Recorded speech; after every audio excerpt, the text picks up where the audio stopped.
yiggity, and we're back. You already know what it is. We on the case to try to figure out what's going down with Nolan Wells. So now we got Nancy Grace, the fence sitter. She don't know what side she want to be on. She done another interview and brought in all of these experts. So we gonna see what they got to talk about. I'm Jay Lava. I scour the internet so that you don't have to. So we gonna get right on into it. Come on, baby. Let do this here. Tatum, star of The Officer Tatum on YouTube, have the friends taken polygraphs?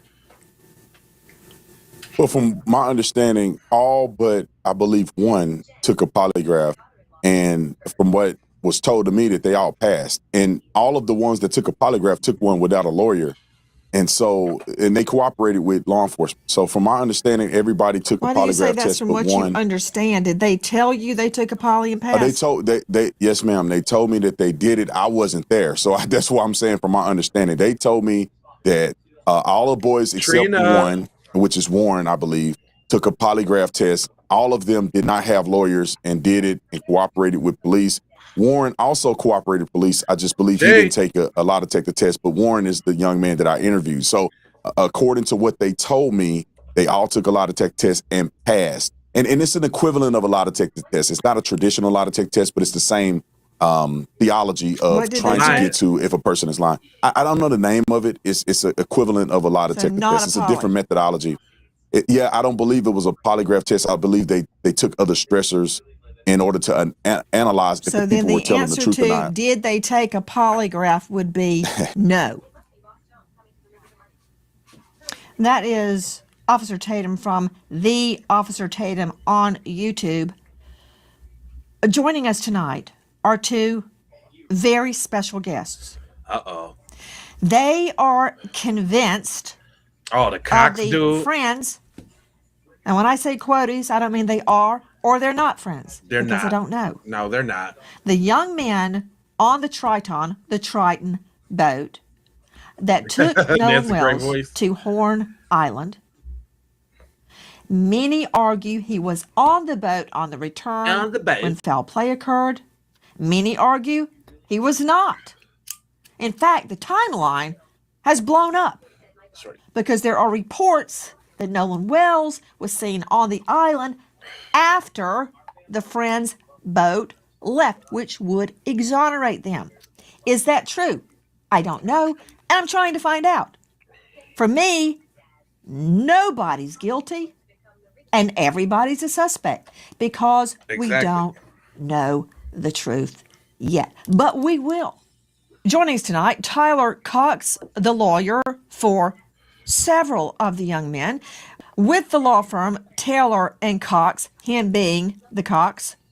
Also with us, another veteran trial lawyer, Edward Pulsick, attorney for the boys as well. Actually, they're not boys. They're adults in the eyes of the law due to their age. Gentlemen, thank you for being with us tonight. My first question to clear up this matter, have your clients taken polygraphs? First to you, Tyler Cox. Nancy, my clients have not taken a polygraph test. And I can tell you why. Because any lawyer worth their salt is going to tell their clients not to take a polygraph test under any circumstances. Two of my clients went in and made statements with me. We're not going to not going to do a polygraph test because, one, as you know, they're not admissible in court. And so it wasn't going to be admissible anyway. You should never, ever, if you're a lawyer, allow your clients to take a polygraph test. Now, we allowed investigators from the jump to have access to their phones, their Live 360, everything. We have cooperated implicitly every step of the way. But no, they didn't take polygraph tests. But what I'll tell you is one of the other boys, who I won't mention their name, but I'm sure that you've heard, took one. The girl that Nolan was with took a stress analysis voice test, and so did the other boy. So that's the test they took. Both of them passed. And so, again, no lawyer worth of salt is going to tell his clients to take a polygraph test or anything like that. I would like to corroborate part of what Tyler Cox just said. Any defense attorney, whether they're convinced, truly convinced their client is innocent or guilty, they're not going to allow a poly. I've never seen that. I've had a couple of lawyers, maybe 3, in all the years I practiced, all the people I put behind bars, consent before trial to a poly. 3. Thanks and they for were the all juice, criminal Shelley. cases that carried severe penalties. So what he's saying is true. Even if you think your client is innocent, very rarely will you see a defense lawyer say, sure, take a poly. Willie Lynch. However, I disagree with you regarding their admittance into court. Polygraphs are allowed in civil trials. O.J. Simpson, he flunked horribly. And if both sides stipulate to the polygraph's admittance before the polygraph is taken, it can come into a criminal trial. The reality is that never happens. That never happens. Right. At the time that we first cooperated with police, the first very week, the days after, just 1 to 2 days after the disappearance of Nolan Wells, we're not thinking about a civil suit. We're not thinking about that. We're thinking about how can we provide as much information to authorities so that they can find Nolan Wells. And it was not until after we spoke to officers and investigators that Nolan, unfortunately, his body was found on Horn Island, washed up. And it's unfortunate. And I hate that for Nolan. Because by all accounts, he was an incredible person. He was just truly remarkable in almost every sense of the word. But, I mean, we're not thinking about a civil suit at that point in time. We're trying to help authorities find our friend, who we can't find either. Edward Polczyk joining us in addition to Tyler Cox, both of them veteran trial lawyers. He is with Taylor Dykema. Edward, how did you get involved in this case? Well, I'd rather not talk about that. I can just tell you this. I can tell you that it was through a friend of a friend. That dude looks super weird. I don't care what y'all say. He looks weird. You're kidding, right? You're kidding me. Because when you tell me I'd rather not answer. Well, I want to protect the names. I igniting me to find out how you got involved in the case. Well, hold on. I can tell you a little bit more. I can tell you this. I can tell you a close friend who knows the Ocean Springs, Mississippi community very, very well, is from the area. The connections connected me to a friend of his. The connections. And then I found myself speaking to Tyler here, and Tyler and I instantly became very close friends. We both have blue pickup trucks, so now we're the Blues Brothers. We just became very close. We hit it off. Then I had the opportunity to speak to Warren, speak to Morgan, speak to Jax, and we hit it off also. And I immediately realized these are incredibly fine young men. I realized right away I wanted to help them out. Ed, to you and Tyler. I'm not saying they have lied, and I'm not saying they haven't lied. I don't know. I have no reason to disbelieve your clients or to believe them. Yeah, but you do know that people can look you right in the face and lie through your teeth, and you believe them. Cool. I've done it. I've had witnesses that I found out were lying to me, and it was a huge blow. I've had police officers. I worked a child trafficking case. Okay. My first child trafficking case. Worked it. I finally found the little girl. I went into a room full of sex workers. They went, she's in there. I'm like, there's no child in there. They went, she's the one in the white boots. She looked like she was 38 years old. She's 14. That said, we won the case. But fast forward about 10 months later, I was walking through the grand jury room and I saw these horrible federal court sketches. I'm like, oh my stars.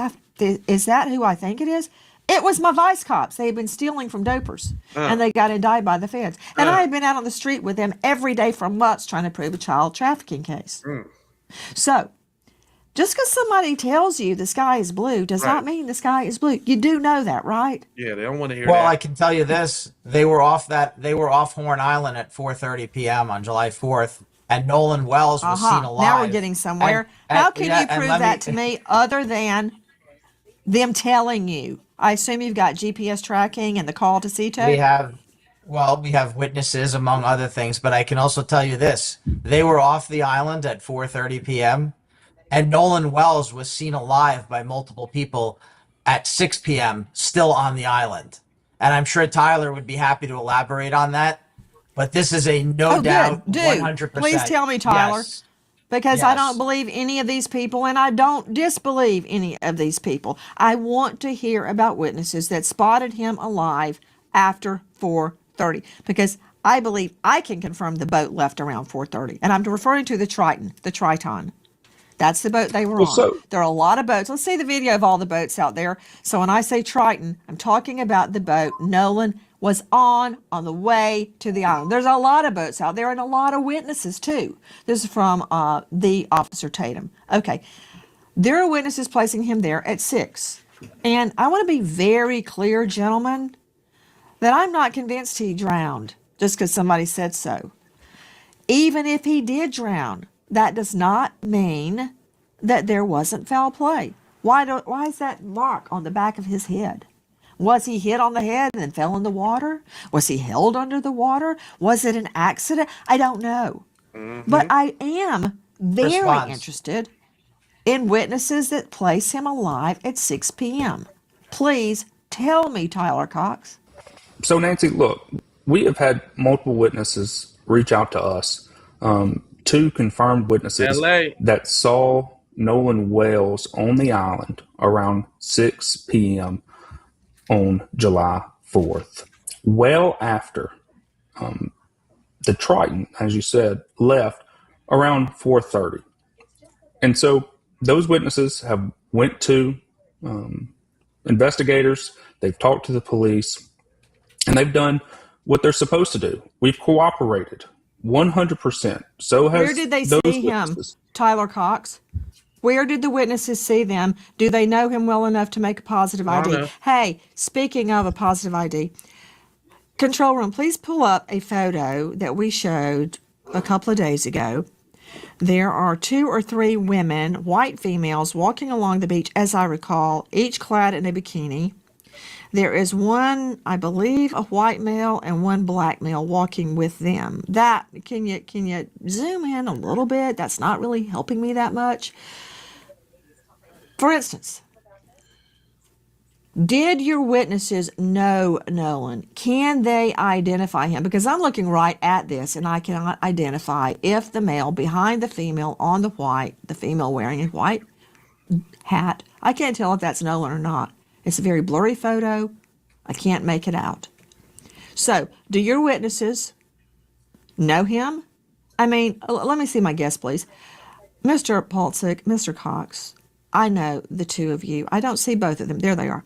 The 2 of you have tried a lot of cases, as have I. To get in or attack an eyewitness, Brenda, and it's in the code, the official code of Mississippi annotated. There are prescribed methods under which you cross-examine an eyewitness. For instance, does the witness know the target? Was the lighting sufficient? How far away was the witness? What were the conditions of the eyewitness identification? Was the eyewitness inebriated or high or otherwise incapacitated? How far away were they? Do they wear glasses? It goes on and on and on. It's laid out in the code. Tell me about these witnesses. How do they know it was Nolan? Hey, control room, show me that picture of Nolan on the boat. He's bent over. All I can see are his legs and his behind. The only reason I think that's Nolan is because it matches his swimsuit. Did they see that? How can they identify Nolan? First to you, Tyler. Well, I'm not sure if the witnesses saw that picture that you just put on screen, but I can confirm to you that these witnesses know Nolan. They've known him for a long time. They were able to make a positive ID, and they told that to investigators. They told them that from the very start. Had they been drinking? That I do not know. How are they sure it was 6 o'clock? Look, I'm not saying you're wrong. I'm asking the questions I would ask in court. How do they know it was 6 o'clock? Did they go, oh, there's Nolan Wells at 6 p.m.? Well, I'm pretty sure, Nancy, they were aware of the time. I'm not sure if they were drinking or not, but they're the ones that came forward to police and investigators, and that's their story to tell. What I'm telling you is they made a positive ID on Nolan Wells around 6 o'clock, and they told that to investigators, all while our clients were off the island around 4:30. So we have positive identification on Nolan on the island an hour and a half after our clients left. So, as you know from your experience as a prosecutor, they can't do two things at once. They can't be on the island at 6 o'clock and be on the boat going off the island at 4:30. So, that's where we are. Our clients have nothing to do with the death of Nolan Wells. We don't know how he died. We want to know. Please tell us. Somebody. We want to know just as much as anyone else. Our clients loved Nolan Wells. They were brothers to Nolan Wells. I've still yet to hear one bad thing about Nolan Wells. He was a good Ocean Springs kid. Just as Chuck Bordee says all the time in the courtroom, these are good Ocean Springs people. So Nolan was a good Ocean Springs person too. They love Nolan. We want to know. Will someone please just stop right there, tell us? Tyler, I've got 1 hour, and nobody's running for miscongeniality. Let's just let it be noted, judicial notice. They were all good. Everybody's good. Okay. Tyler. Yes. The witnesses that came forward. Here's something that would tend to corroborate them, is if multiple witnesses said the same thing. Witnesses separated in time and space, witnesses that are not all friends, witnesses that are not good friends with your clients, that may have a reason to be fuzzy on the time.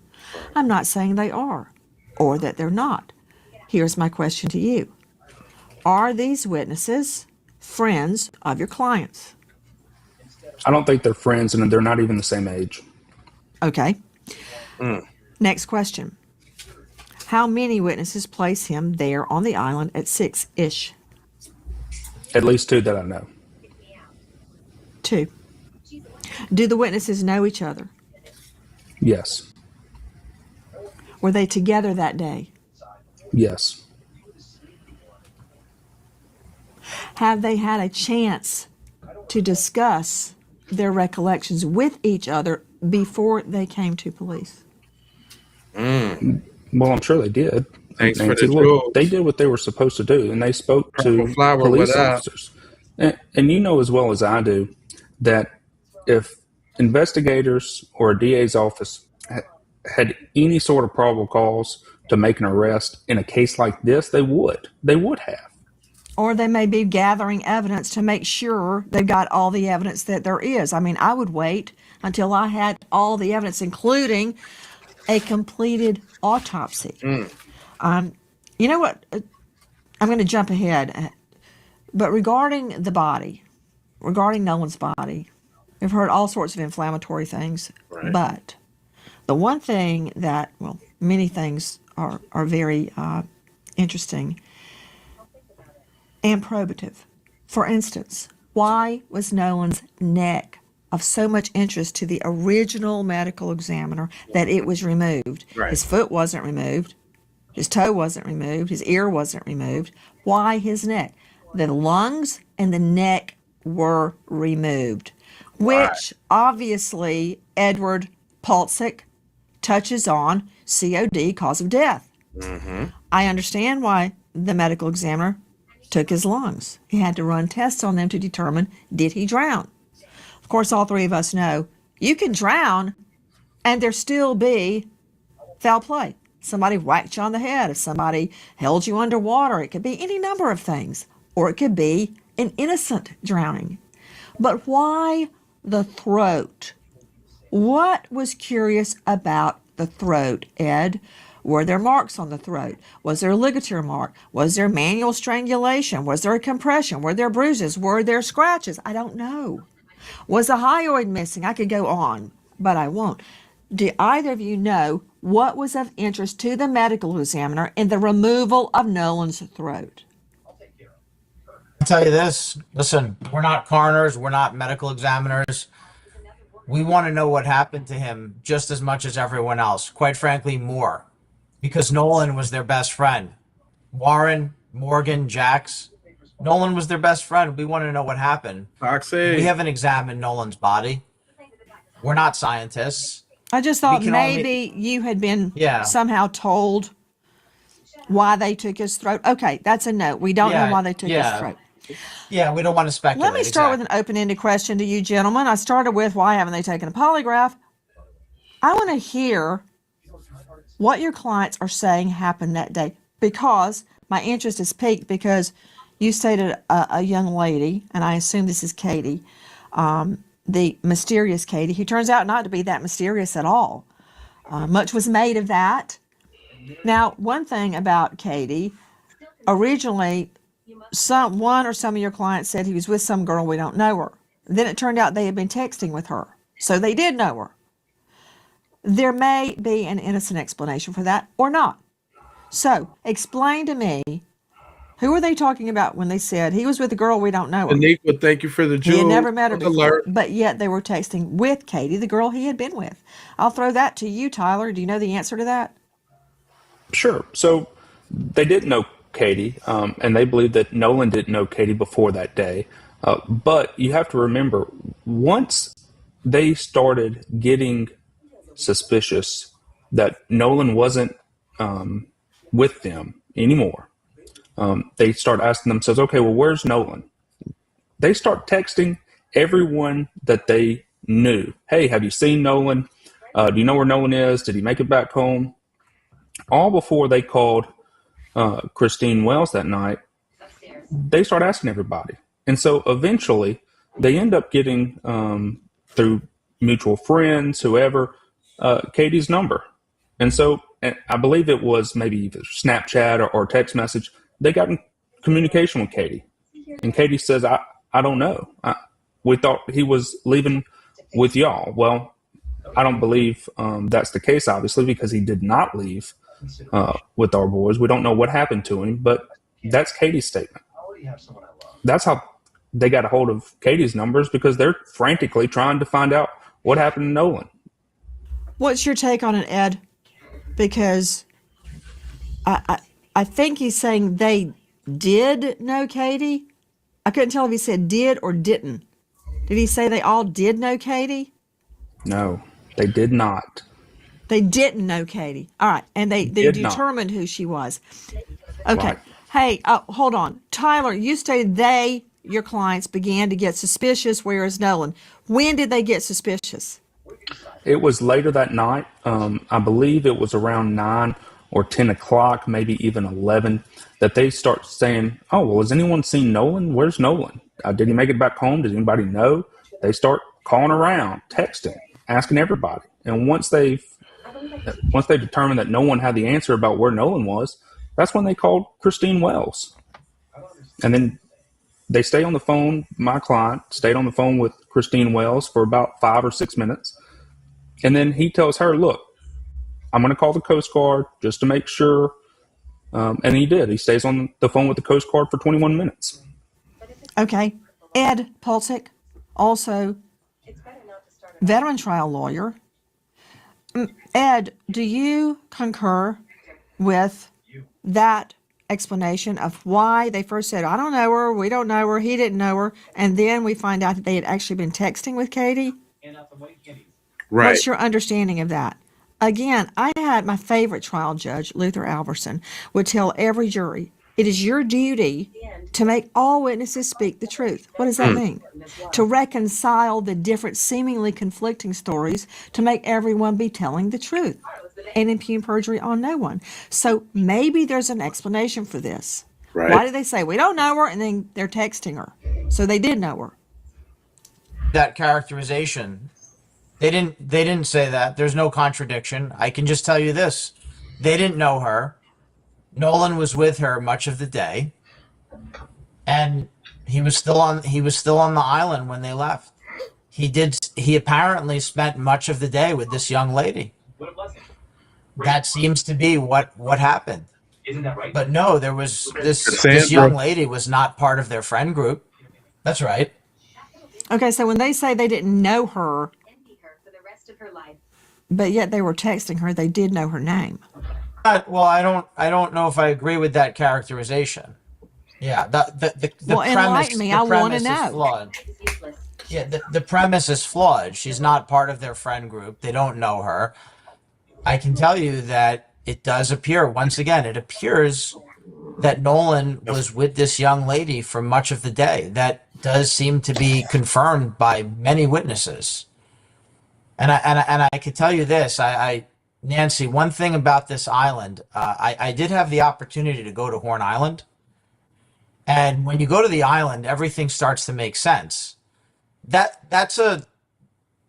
The first picture was maybe not so accurate. If you go to the part of Horn Island where these events all occurred, you see that there are really no trees on that part of the island. It's flat, it's open, there are no visual obstructions, so there's no trees, there's no shelter, there's no nothing, and it was broad daylight with thousands of people there, meaning there was no opportunity for foul play during daylight hours. And that's where this whole thing starts to unravel. Ed, You have to go to the island. Please. You have to go to There's the island. opportunity for foul play. He could have been whopped Not on in the this head on a environment. boat Not and in- pushed over. There's. I'm telling you, not in this It doesn't have to environment. be I on the was there. beach. It could I'm be telling you. anywhere. You got to understand, it's a 10-mile long barrier island, but it's only a few hundred yards wide in most places. There's nowhere to hide. Let me see the video and show it to Ed and Tyler. The video of all those boats. Anything could have happened between those boats. Anything. Well, but Even but an Nancy, accident could happen between those boats. And so many Nancy- people are drunk. I don't think they're paying attention. But here's the thing. Here's the thing, right? We could always say anything is possible. An asteroid could strike right now. But I am telling you that there are a lot of people who have talked about this case and have said things that are not true, and they haven't been to the island. They've got to go to the island. If you don't go to the island, you can't speak with authority about the case. And I won't name names, but a lot of people who have hurt these fine young men and have defamed them, they've never visited the island, and I'm willing to bet that they've never visited the island. Look at it right there. That shot you have right there. Broad daylight with thousands of people there. The picture speaks for itself. I agree with what you're saying. I agree that it would be nearly impossible for foul play to take place on that beach. Again, I direct your attention to the gathering of boats with the boats closely together. Everybody's drinking, nobody's paying attention. Like, I can't tell what's going on between the boats at a distance. I don't know. I don't know what's happening in the water. I don't know. That I can tell you said, this. I agree. I don't think anything Yes. happened out in the plain view on the beach. But there Yes. are other And- alternatives. I want to add, though, we have a difference of opinion. When I see that video of the boats in the water there, that also is not a good place to get away with murder. Now, we have been very careful. We have refrained from speculation. We have refrained from guessing, and we're going to continue to do that. However, plain view of that scene, the beach, the boats, the water, that is not a secretive environment. It just isn't. I agree the beach is not secretive, and I also agree the whole island is not secretive because there's really nowhere to hide there anyway. Guys, let me move to the boat, the Triton. Has the boat been searched by authorities? I do not believe that it has been searched by authorities, but it's been available to authorities this entire time. If authorities wanted to come see it, they're more than able to, and have been. Okay, I find that very interesting, Tyler, and I'll tell you why. In so many cases that I've prosecuted and covered and investigated, you see defendants, targets, trying to get rid of evidence. You see them cleaning the boat. You see them washing it down. You see them trying all sorts of methods to get rid of evidence.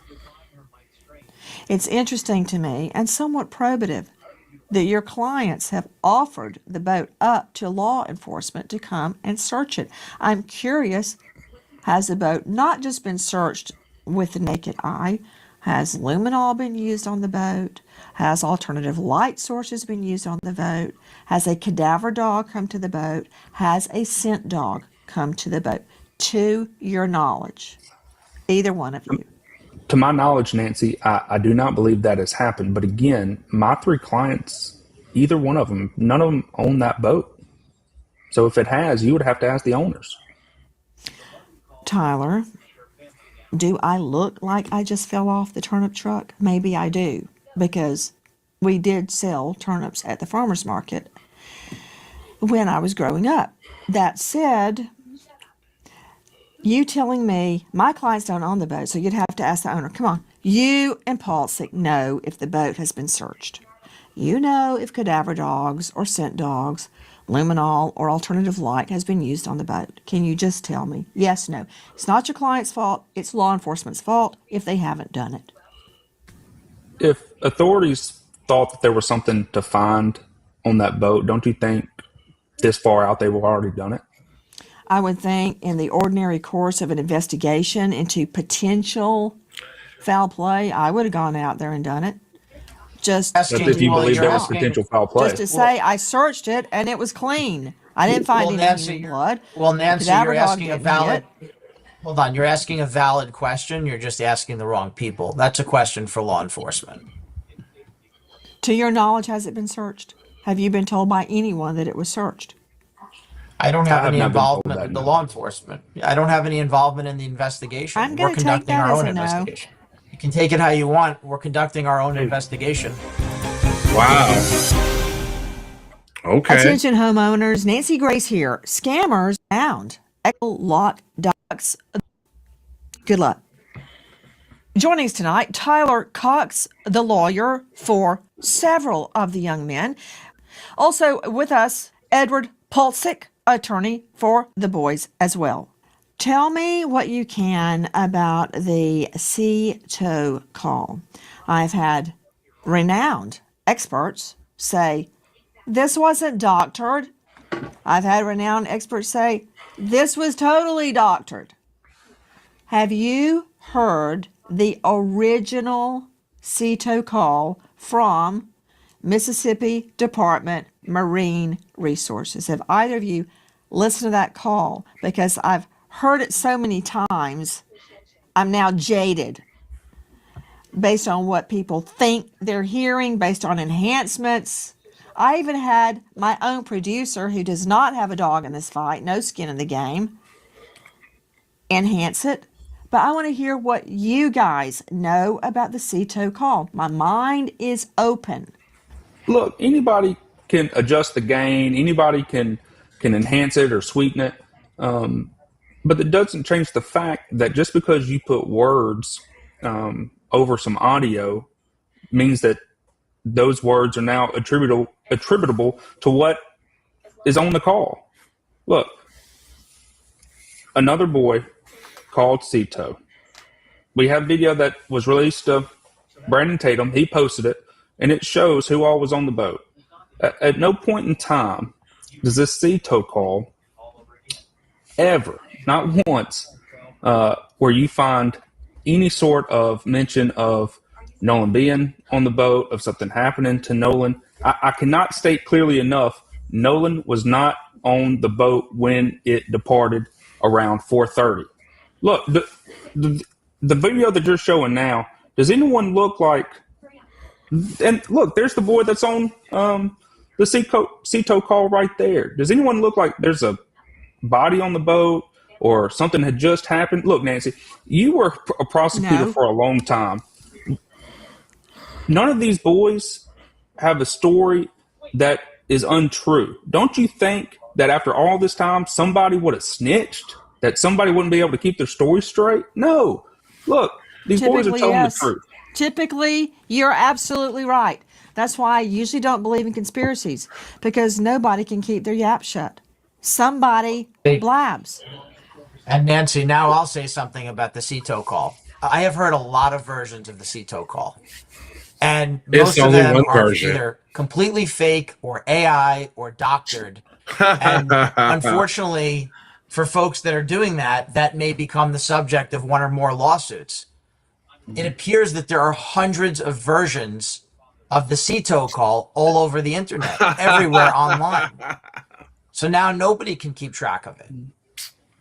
But I can tell you that. I can tell you, look at those photos. Nolan Wells is not on that boat. The photos to me are very convincing. Let's see the photo they're talking about again. Yes, I'm glad we agree about that. I'm glad we agree. Do I know what time that was or what day that was? Is there a timestamp? Look, I'm not saying either of you are lying. I'm saying this is how I would test evidence in court. I mean, I take everything with a box of salt. When was that taken? Where was it taken? What time was it taken?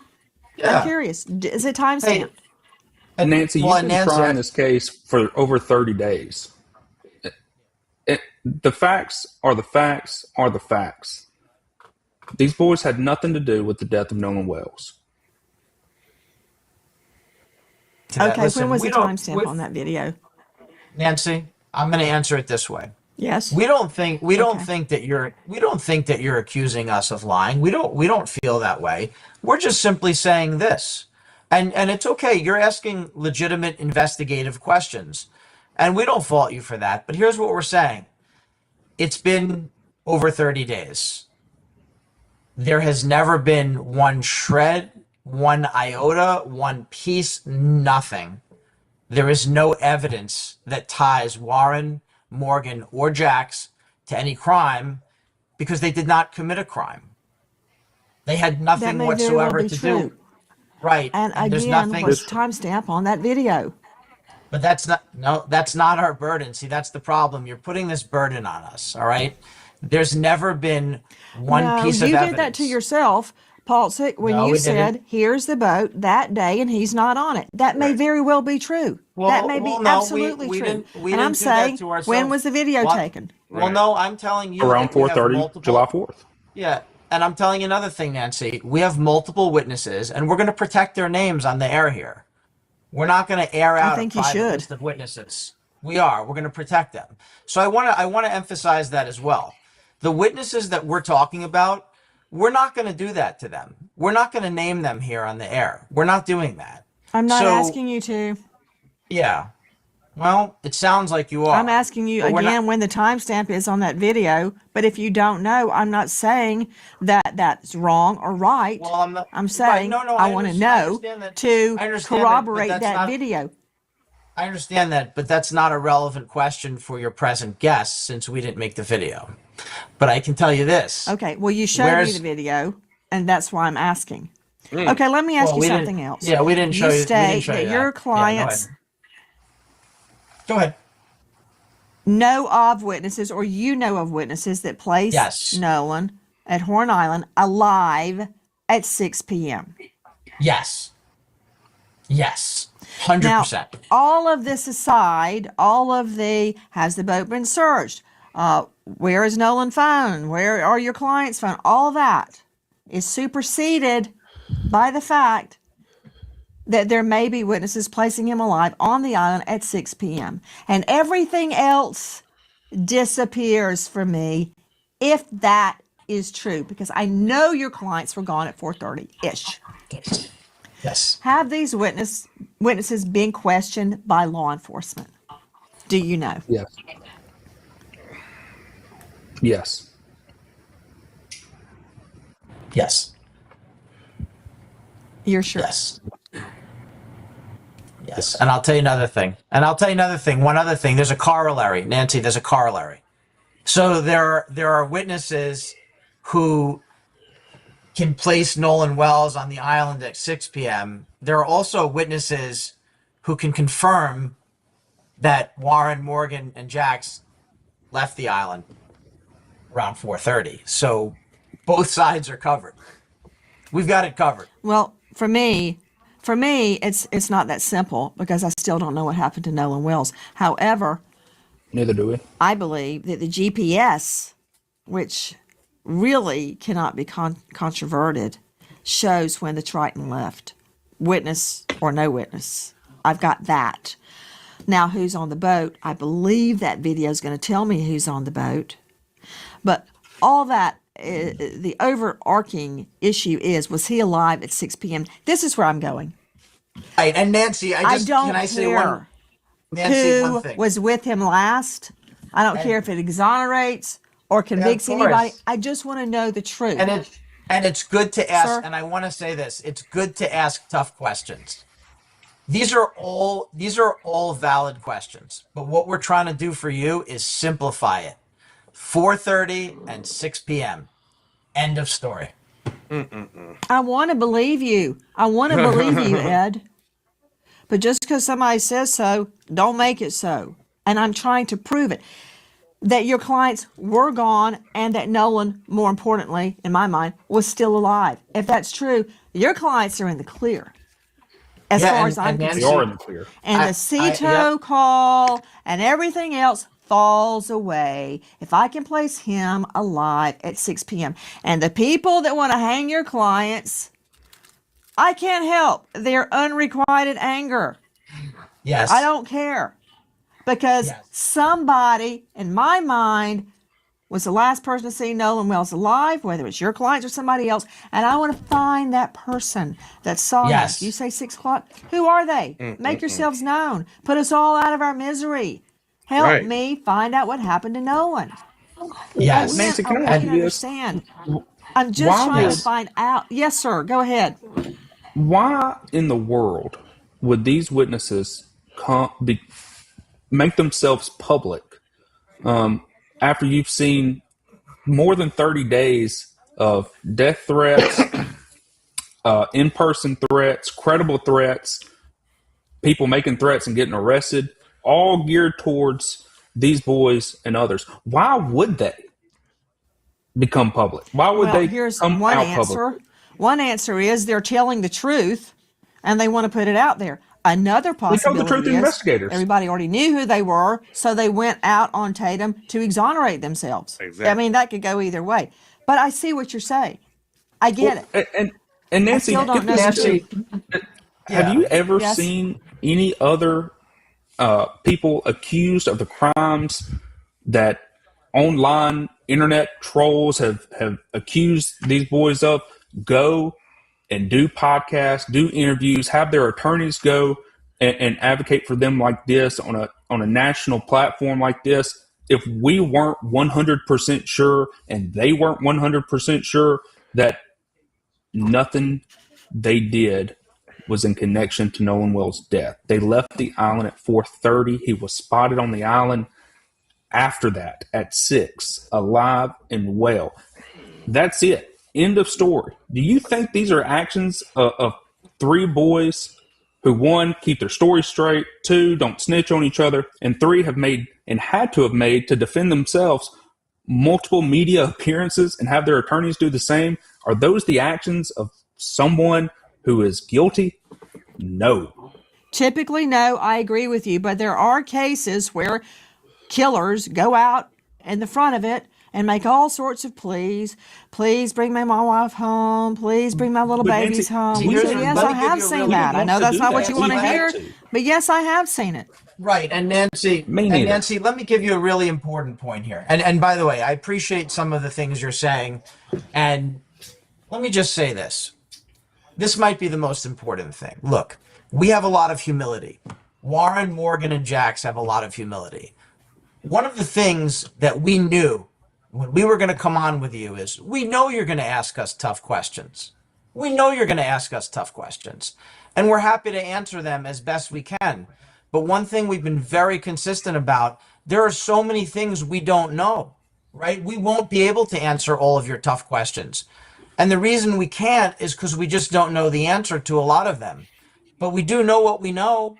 We know they were off that island at 4:30. We know Nolan was on the island at 6. We just want to emphasize our humility in that regard because we just don't know and we would love to know. We want to know how this tragedy happened as much as anyone, more than anyone. I want both of you gentlemen to understand something. If I thought I had convicted the wrong person, I couldn't live with myself.